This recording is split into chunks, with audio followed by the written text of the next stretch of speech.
From the California State Senate, this is Senate Spotlight.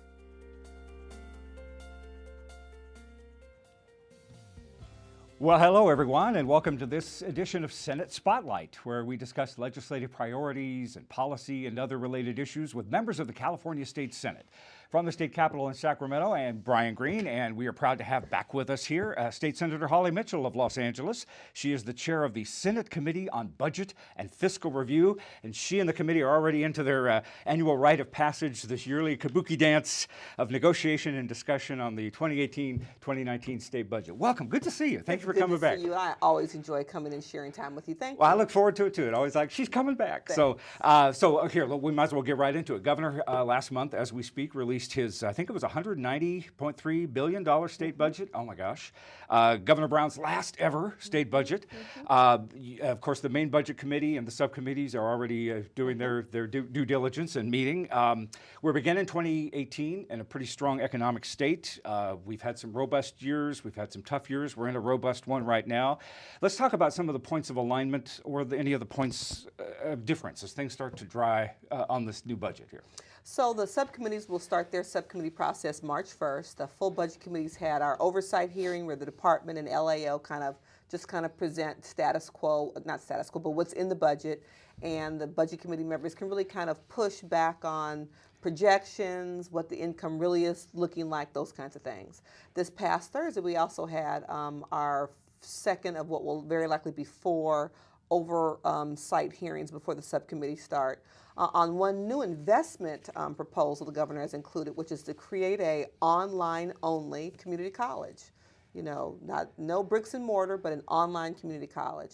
So this budget, it is the largest in state's history. Makes sense in that our population has grown. We're the largest state. We're our largest numbers ever. Mm-hmm. And as we're looking at opportunities to invest again in California, as in infrastructure, and Californians, as in this community college proposal. I'm thrilled that this is not the budget of my first couple of years in the legislature where we were still in a deficit. Right. This is a budget that is in the black, where he has paid off local control funding formula 2 years ahead of time. Our rainy day funds are at their maximum capacity. We have a program that we instituted last year where we're trying to pay down debt a little more aggressively. So I think we're in a very good place. As you said, the dance will now begin. Because the question will be, are there other areas of investment that we as policymakers feel it's more prudent than capping off the rainy day fund? The legislature has worked in partnership with the governor in being prudent and creating this rainy day funds, because there's more than one. It's pretty robust. It's very robust. But you know, it's not a magic number. It's not like, you know, your accountant tells you have to have 6 months worth of your monthly expenses in the bank to get you through a difficult time. It's not 6 months worth of our monthly expenses as a state. And so figuring out what that sweet spot is really is a matter of opinion. And so while the governor has proposed to put $1 amount, it exceeds what the referendum required that the voters voted for. So I think one area where we'll dance is how much new spending can we indeed engage in? Well, I know as in other years, you have wanted to be and continue to be an advocate for the impact on California's most fragile residents, and not only seeing just a status quo of funding, but even them getting more and more of their fair share as we enter and stay in this robust economy for now. Talk a little bit more about that. Absolutely. As we look back at some of the areas where we took very, very deep haircuts, the kind of haircuts that I'm sure harmed Californians over a decade or so ago. You know, we are at nowhere level with where those programs would be in terms of funding if they hadn't taken those haircuts. And so while people are considering them increases, in many instances they're not. You know, we scaled back and cut back the CalWORKS cash grant in 2008, 2009. And so the current grant is at about 40% of the federal poverty level.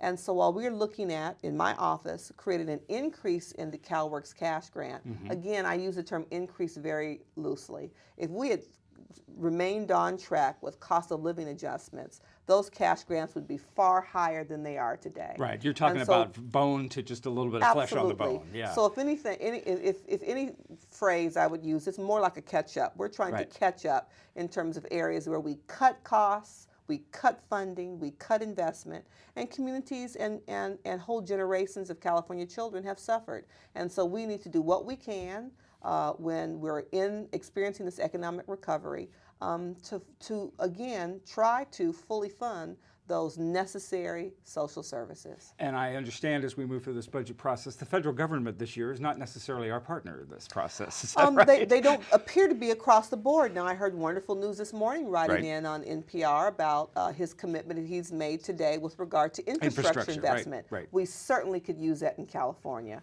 Looking at the havoc that the fires, the mudslides, the Oroville Dam has brought to California, we need all the help we can get, and it's appropriate that the federal government step in to provide financial assistance on these public infrastructure projects.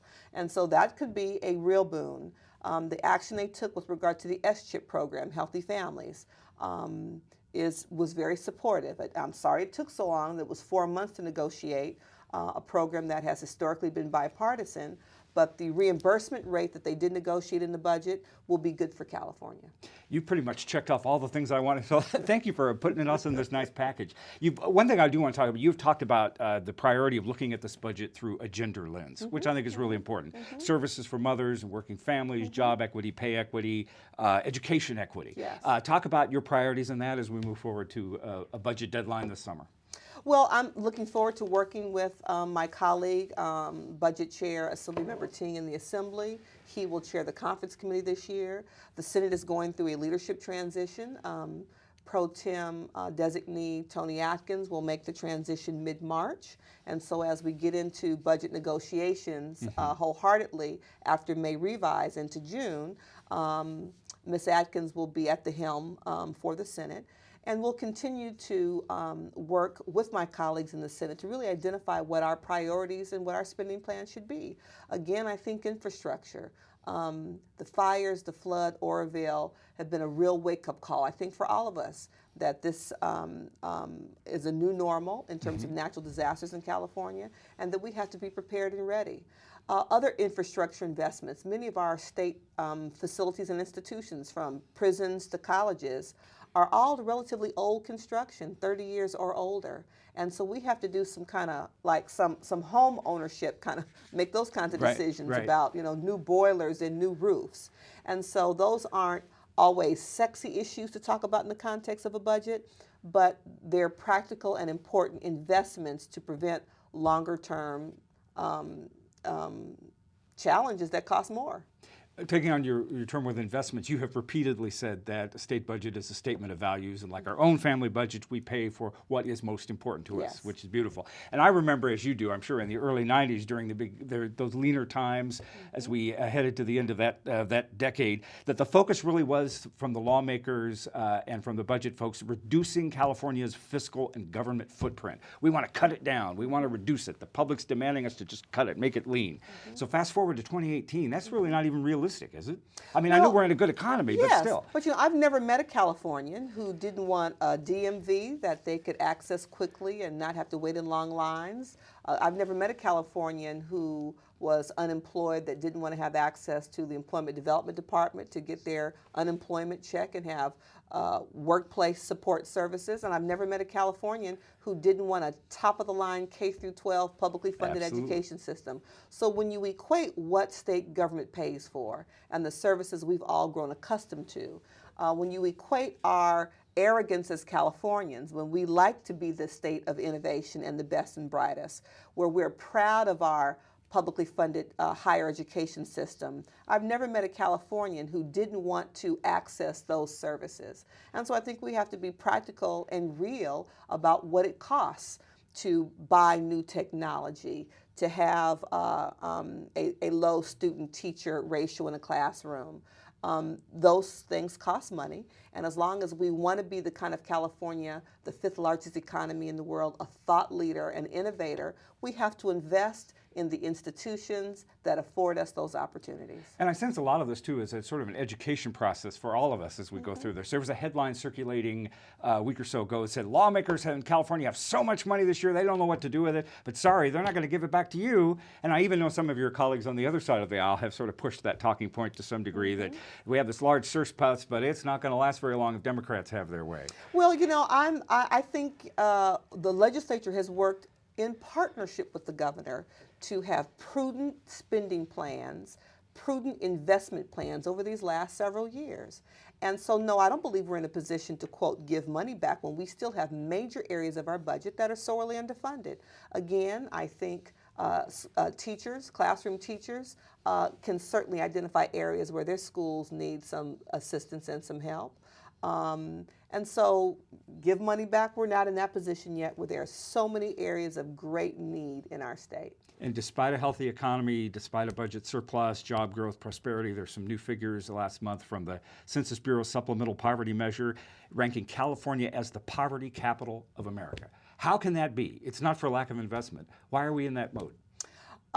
It's a really good question. I think there's a variety of reasons. You could talk to economists and all the academics who've researched this, and we have a long history of lack of investment in programs that are truly helpful. We just passed the increase in the minimum wage, and so we have a whole, cadre of hourly workers in California who are having to work 2 and 3 and 4 jobs just to make ends meet. California still has the highest cost for housing. We also have the largest homeless population now in the nation. And so, all things being equal, my goal is to always try to raise the boat, because if you can raise the boat, everybody succeeds.